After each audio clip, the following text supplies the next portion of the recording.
Bonjour, Monsieur Anissé Ekane. Bonjour, aux téléspectateurs de STV. Merci de nous accorder ce petit entretien dans le cadre de l'élection présidentielle du 12 octobre. Alors, le Manidem a déposé, votre formation politique bien entendu, a déposé le 18 juillet le dossier de candidature du professeur Maurice Kamto. Pourtant, ce 21 juillet à Yaoundé, une autre candidature a été déposée, toujours sous la bannière du Manidem. C'est celle de Dieudonné Yebga. Y a-t-il un bicéphalisme au sein à la tête, on va le dire, du Manidem? Peut-être instauré par Atangandji, qui n'est pas à sa première entourloupette. Mais ce qui est terrible, c'est qu'il se dédie sans arrêt. C'est lui-même qui nous a réécrit après le congrès qui a exclu Yebga, disant qu'il prend hâte de la nouvelle direction. Ensuite, il a fait un communiqué public où il dit clairement que le président du Manidem, c'est le canalisé. Sur le site de l'administration territoriale, le président du Manidem, c'est Anissé Ekane. Il a fait peut-être un mauvais rêve pour aller chercher, aller exhumer le Mbombok à Matomba, à Kinglikok, et est venu lui faire jouer la farce que tout le monde a vu le 21 juillet. Bon, on verra. Vous savez, c'est le Conseil constitutionnel qui tranche.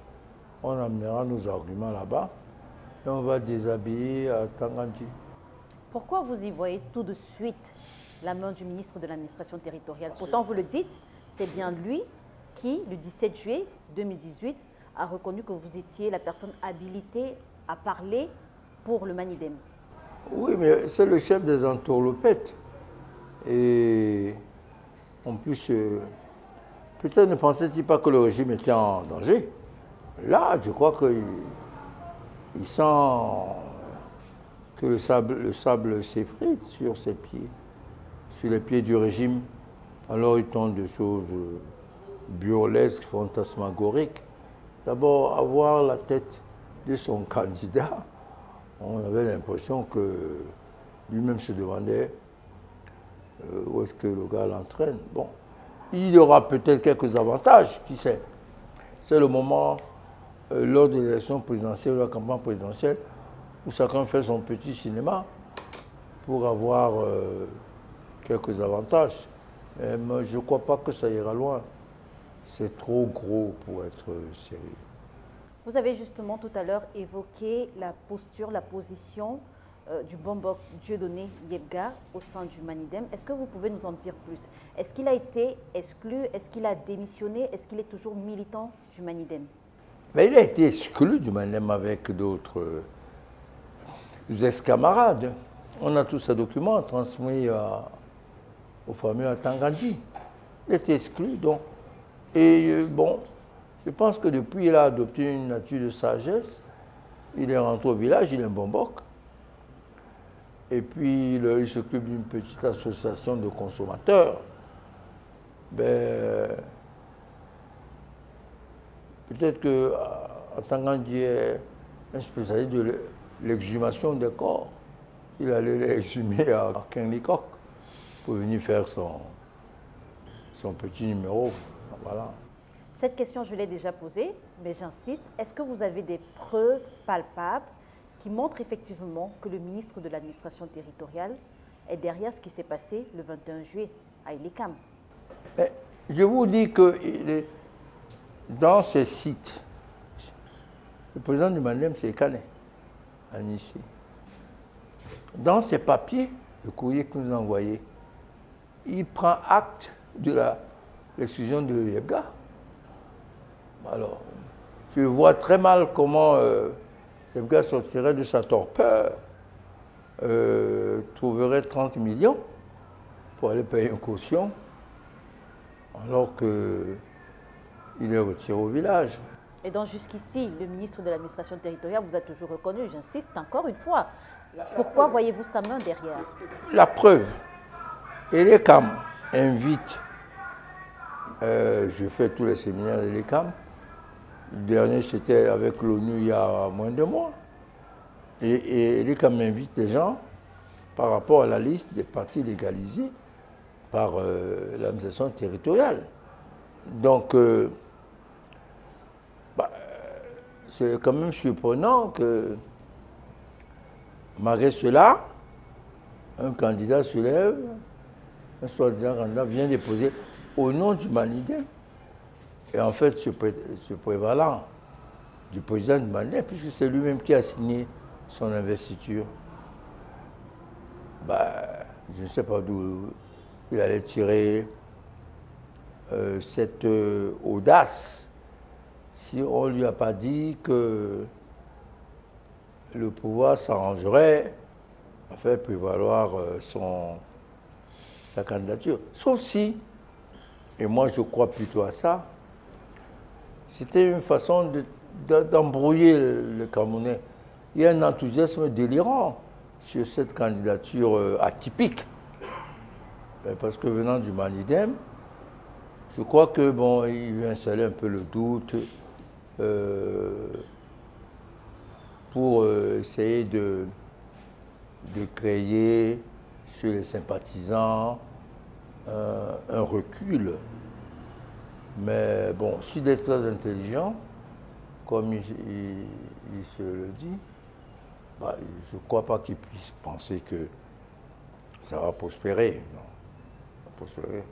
Après justement l'élection de février 2020, le Manidem a pu avoir un élu. D'ailleurs, qui a signé la lettre d'investiture de cet élu? Ça va de soi. C'est le parti qui l'a investi par mon nom, à travers moi. Ce n'était pas uniquement, on avait plusieurs listes que le parti a investi et c'était signé par le président actuel du Manidem. Donc l'ECAM lui-même a donc des preuves que le président du Manidem s'est canalisé. Alors lorsque vous décidez d'investir le professeur Maurice Kamto et lorsque vous décidez justement de déposer son dossier de candidature, est-ce que vous vous attendiez à ce rebondissement? Est-ce que vous l'aviez prévu? Oui, bien sûr, bien sûr. Bien sûr. On connaît un peu Atangandi. Bon, le spécialiste de ce genre d'entourloupette. On l'avait prévu, on en était même certain, compte tenu du fait que cette candidature les a complètement déstabilisés, ils ne dorment plus. Le coup de fil des amis d'enfance que j'ai dans le pouvoir, ministres, sont nombreux et qui me disent que c'est la débandade générale. Je leur ai même dit que bon, je sais qu'il y avait déjà des problèmes en votre sein. S'il y a un problème, appelez-nous, on va venir séparer la bagarre. Pourquoi est-ce que justement vous avez choisi de vous mettre à dos, on va le dire ainsi, vos anciens amis, vos amis d'enfance, vos camarades, parce que vous n'avez jamais caché justement que vous avez des amis au sein du régime? Mais on est des amis, mais pas des amis politiques. C'est entendu entre, par exemple, le ministre Mbagambo et moi, que chacun dans son camp. C'est un ami d'enfance, il a grandi à Douala, Grégoire a grandi à Douala, le ministre Moutazi a travaillé à Douala. Bon. Mais c'est entendu, c'est clair qu'ils savent, depuis belle lurette, puisqu'ils m'ont déjà mis en prison en 90, qu'on est des amis, pas des amis politiques. Donc il n'y avait aucune raison, sauf s'ils ont des rêves fantasmagoriques, à imaginer un seul instant que dans cette élection décisive, je leur ferai le moindre cadeau.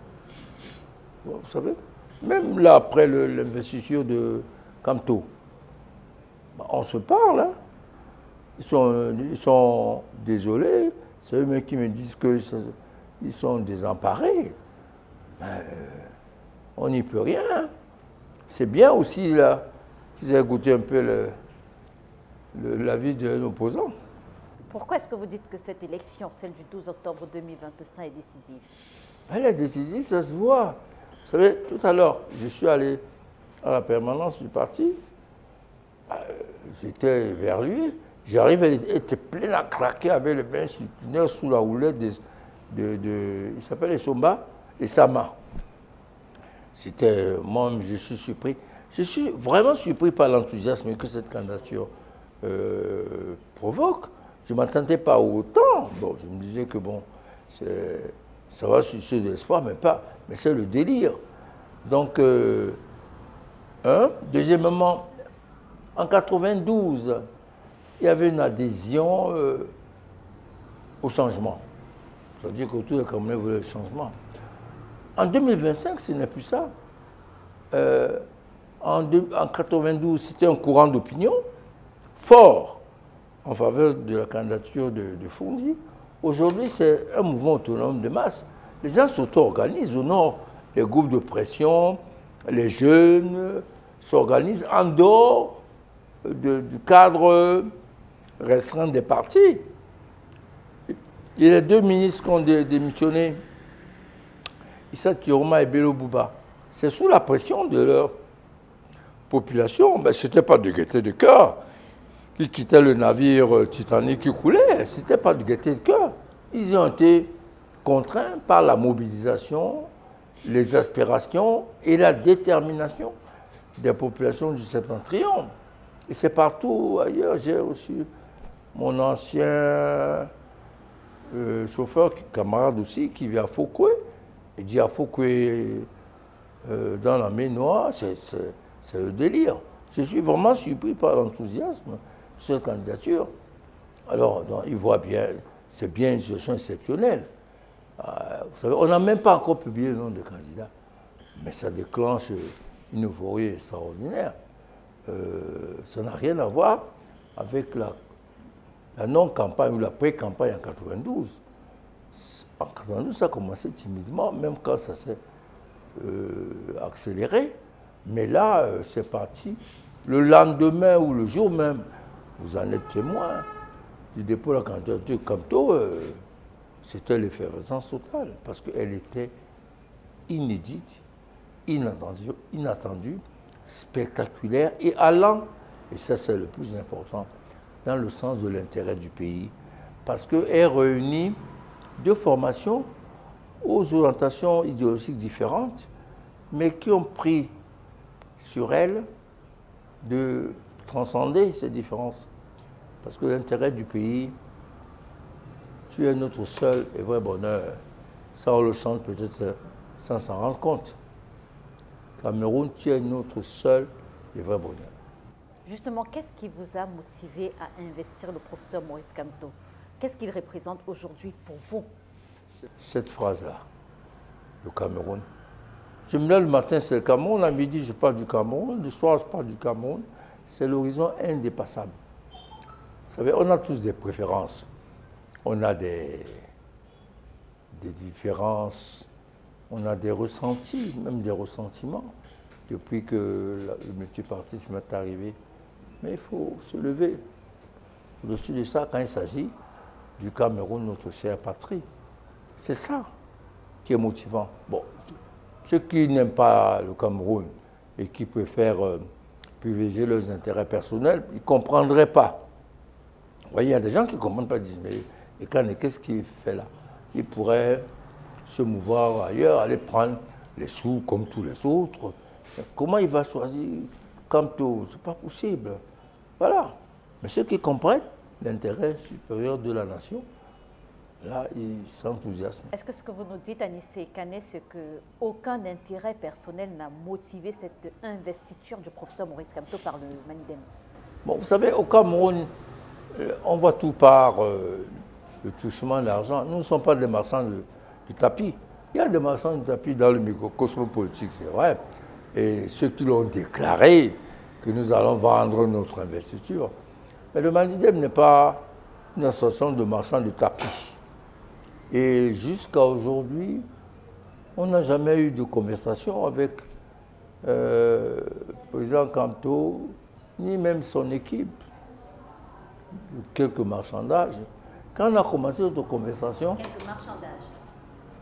on n'a jamais eu de conversation sur quelques marchandages que ce soit. Et dès qu'on a commencé ce travail, je vous précise d'abord qu'en 2013, on a travaillé avec Amto. En 2018, il est venu en permanence du parti, il y a des vidéos, etc. Et ça s'est accéléré il y a 7 mois. On se voyait tout le temps, on ne discutait pas de ça. On discutait comment, premièrement, on va rendre cette candidature possible, comment garder la discrétion pendant tous ces mois. Et vous voyez qu'on y a réussi.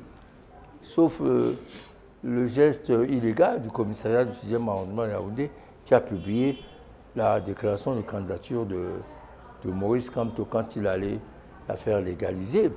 On n'a pas dit des choses comme ça.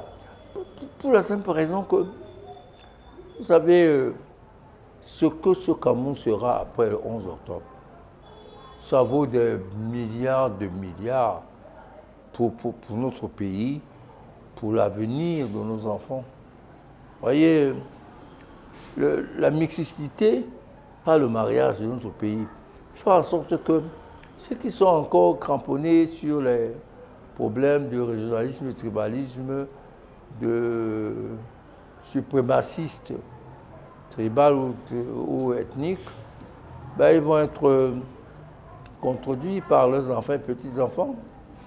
Nous, dans notre famille, on est plus de 90, on a toutes les régions du pays.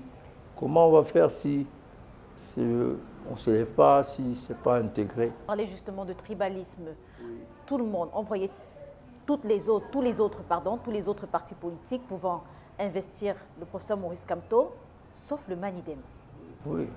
Nous, on est ethnique. Vous savez, je suis le président du Manidem. Dans le Manidem, il n'y a aucun membre de mon département. Je peux même vous l'avouer. Oui, mais apparemment, je dis, oui, elle est du Manidem, oui. Mais à part elle, je peux vous assurer que l'écrasante majorité de mes collaborateurs, vous les connaissez, sont dans la région de l'Ouest. Vous voyez? Donc, région de l'Ouest, du centre, etc. On n'a pas une coloration ethnique. Voilà, vous connaissez bien Jean-Baptiste Ketaten. Vous connaissez bien.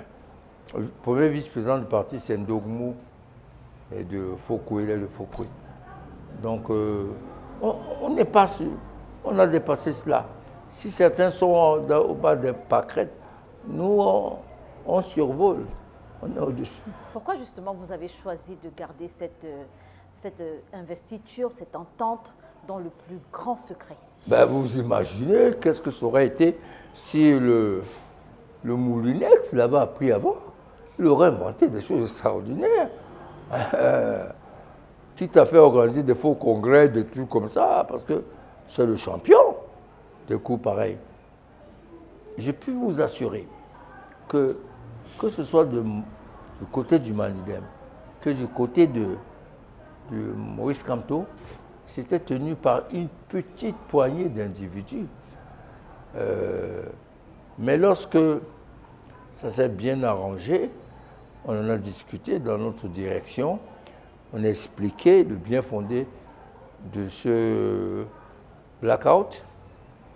Et comme c'est du bon sens, comme ça va dans l'intérêt du pays, bah, les camarades ont approuvé tout de suite, ont adhéré.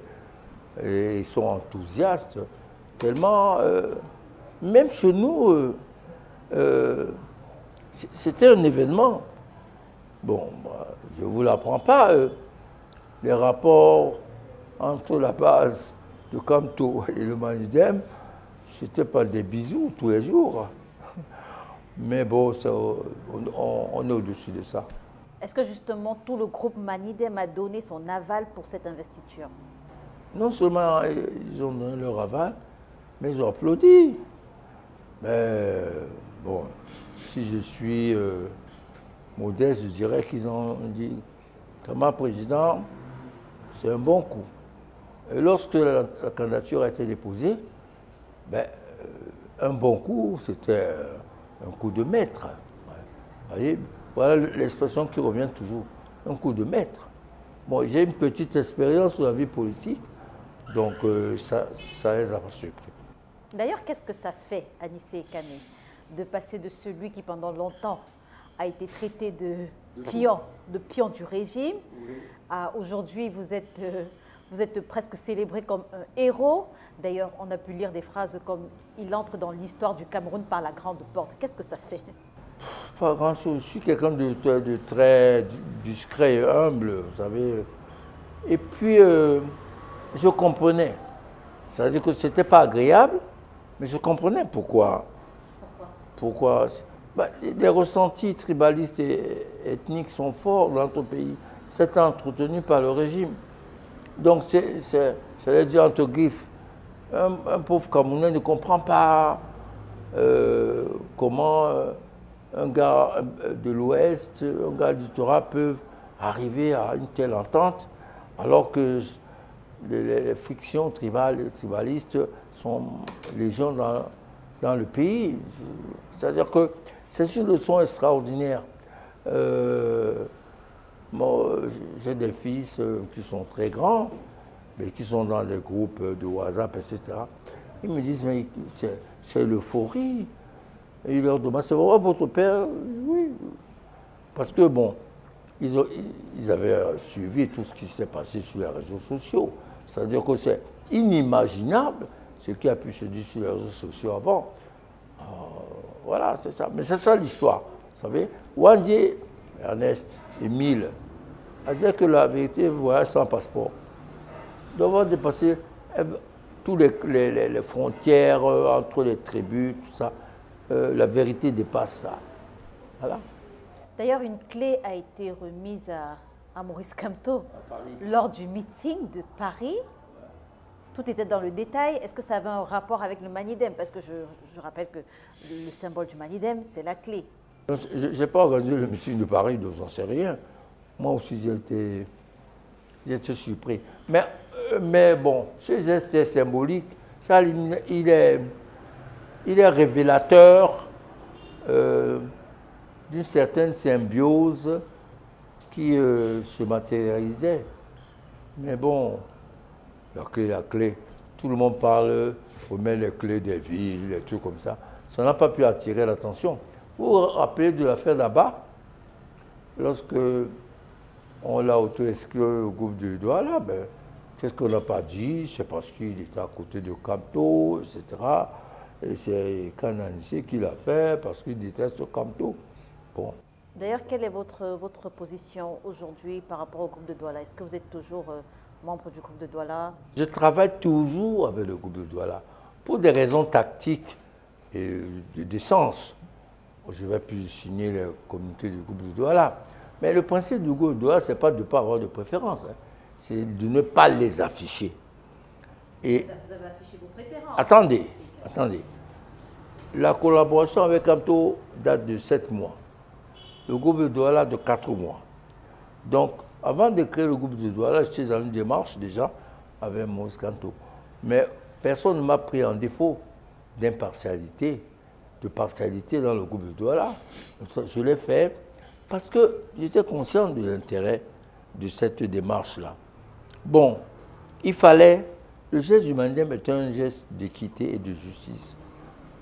C'est inadmissible, ça aurait été inadmissible que l'élection de 2025 se passe sans Kamto, qui est une figure, j'allais dire, de poids dans le microcosme politique. Comment le pouvoir et quelques forces de l'opposition avaient décidé d'enterrer cette candidature. Ce n'était pas juste.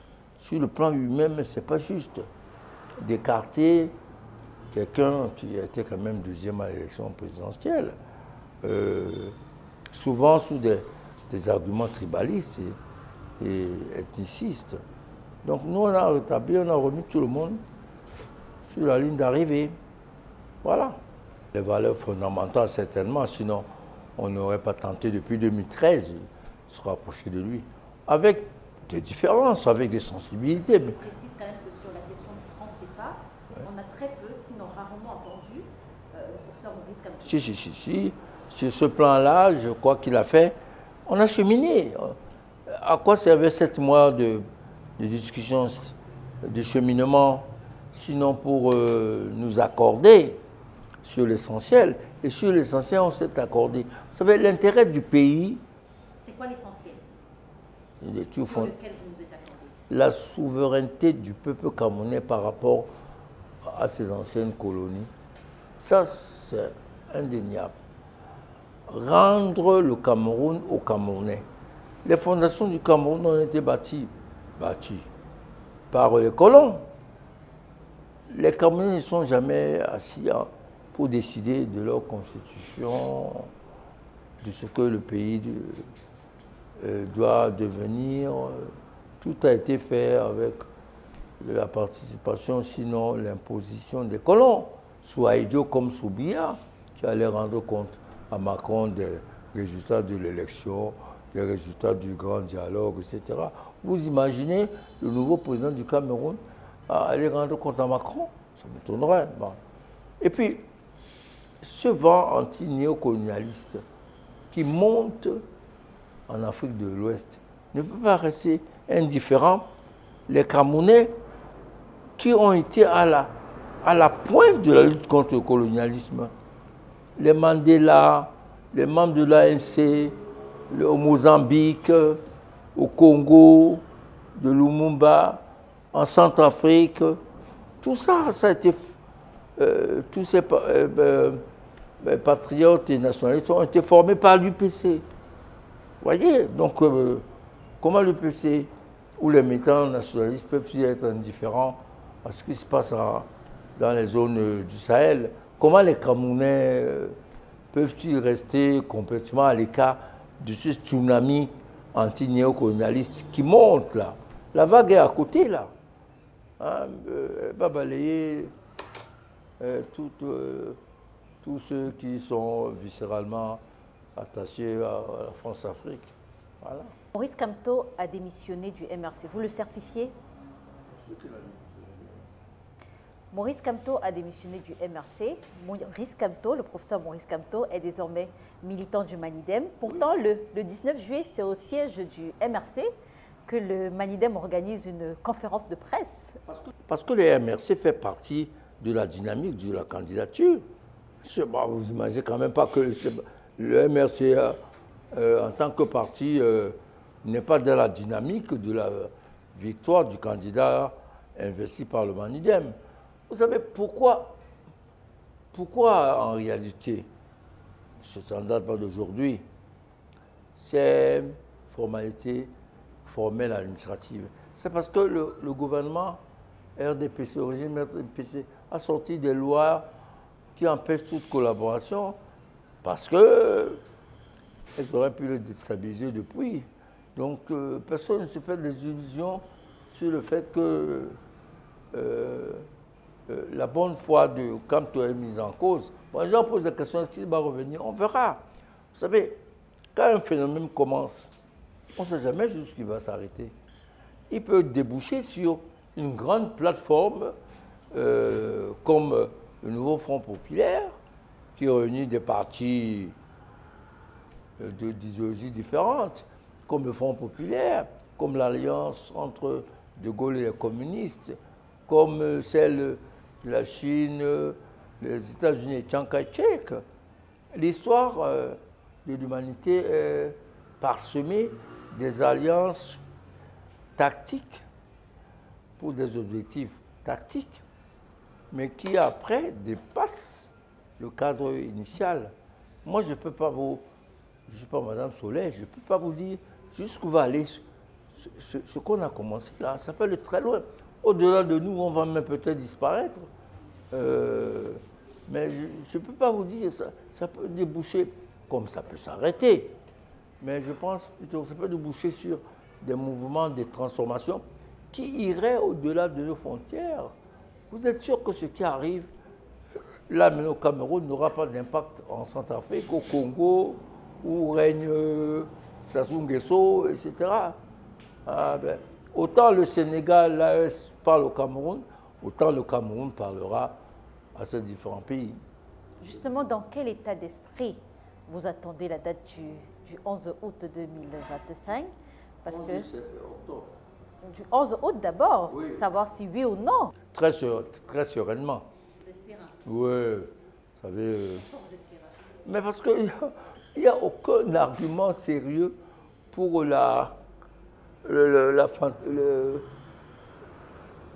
l'opération fantasmagorique de Mbombo Yebga. Lui-même n'y croit pas. Bah, je pense que c'est un monsieur intelligent et il ne doit pas y croire. Ça va lui rapporter peut-être quelques subsides, mais il ne peut pas croire à ça. Parce qu'il connaît la réalité, lui-même il la connaît. Si vous avez suivi le dépôt de sa candidature, sa déclaration était très courte. Il n'avait pas l'air de quelqu'un de très à l'aise. Hein. Ça se voyait. Même son chapeau était un peu pour masquer son visage. Non, on est très serein. L'équipe de campagne pardon, se prépare à tout mettre en œuvre. On ne peut pas dire la campagne. Qu'est-ce que ça veut dire?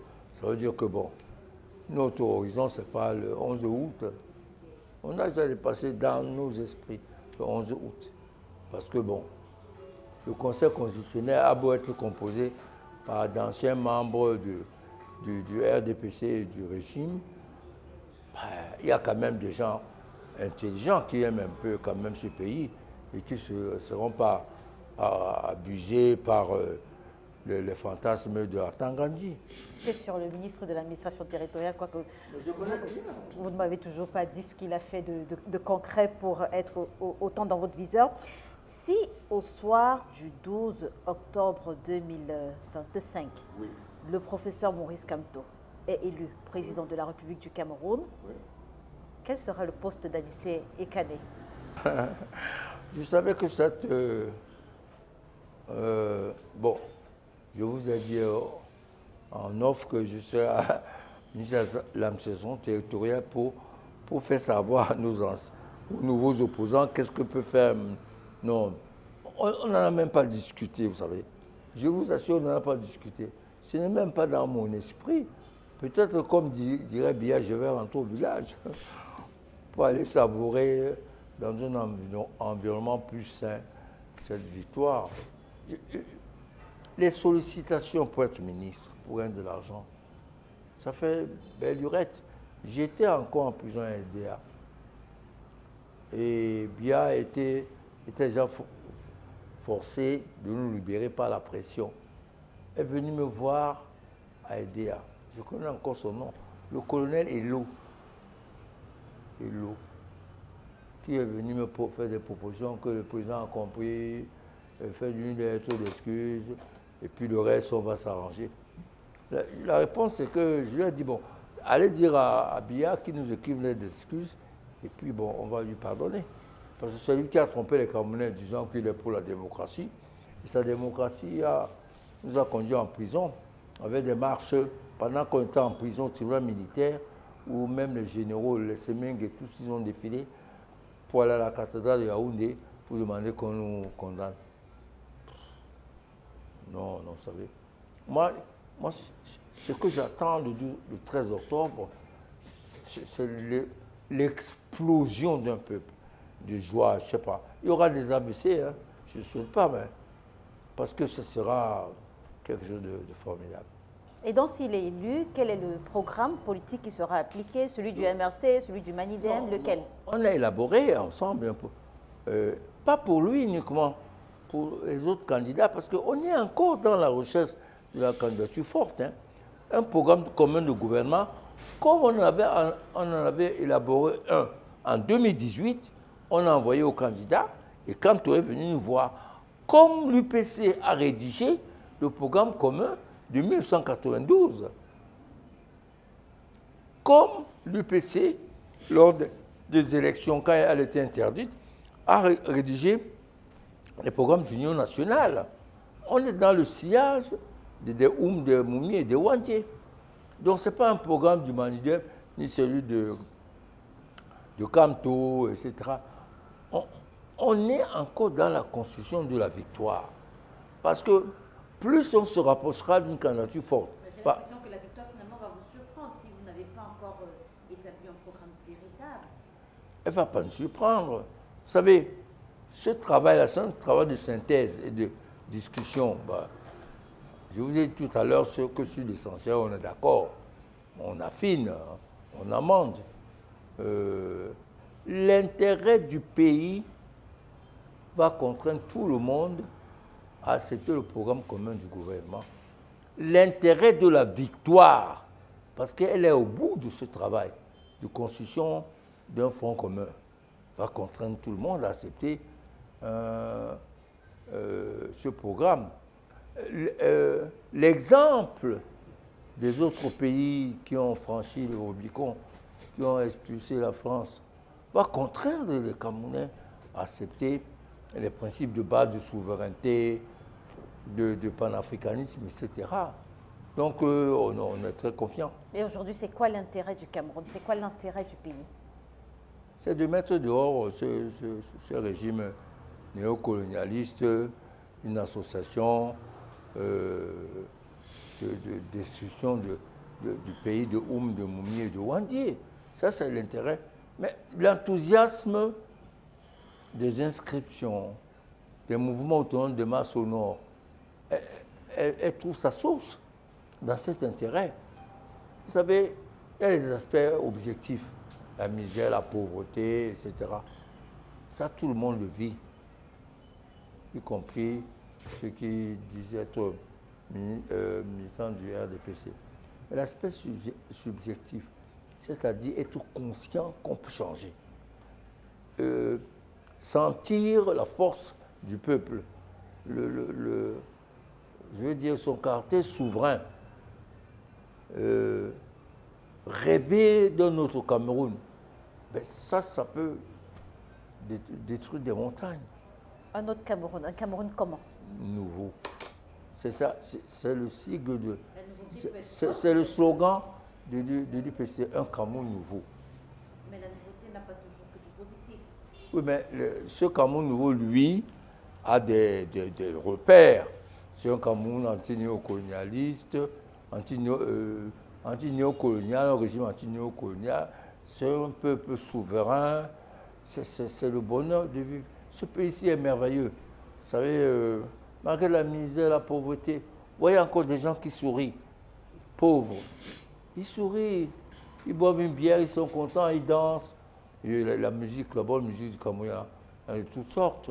La bonne fringale, les mecs camerounais sont réputés en Afrique.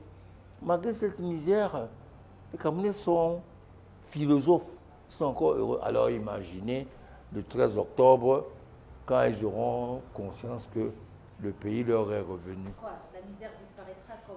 Non, je dis imaginez leur bonheur quand ils sauront que le pays leur est revenu. Ils ont repris leur souveraineté et que maintenant, on va reconstruire, refonder notre pays. Vous savez, on est serein par rapport aux tribulations de Tangandji. Mais je ne sais pas, peut-être que moi-même j'aurai un AVC le 13. Parce que c'est un rêve qu'on a depuis plus de 50 ans quand on est entré à l'UPC, d'un Cameroun nouveau. S'il arrive là, je ne mesure, c'est-à-dire que j'imagine même pas comment je serai le 13. Et s'il n'arrive pas à Anissé Kane, est-ce que vous avez pensé à cette éventualité? Bien sûr qu'on y pense. Si au soir du 12 octobre, Maurice Kamto Oui. n'est pas élu. S'il n'est pas élu, c'est qu'il y aurait eu des éléments qui n'ont pas bien marché, de part et d'autre. Des éléments qui n'ont pas marché, qui ont empêché cette victoire évidente. Voyez? Mais cette question, il faut la renvoyer au régime. Moi, je leur dis, no make erreur. Vraiment, no make erreur. Est-ce que vous avez pensé justement à votre posture après le 13 octobre si votre candidat, le candidat que votre formation politique a investi, n'est pas élu? Oui, bien sûr qu'on envisage tous les scénarios. On s'est toujours investi dans un Cameroun uni. Vous savez, vous connaissez notre implication dans l'unicité du pays contre la sécession.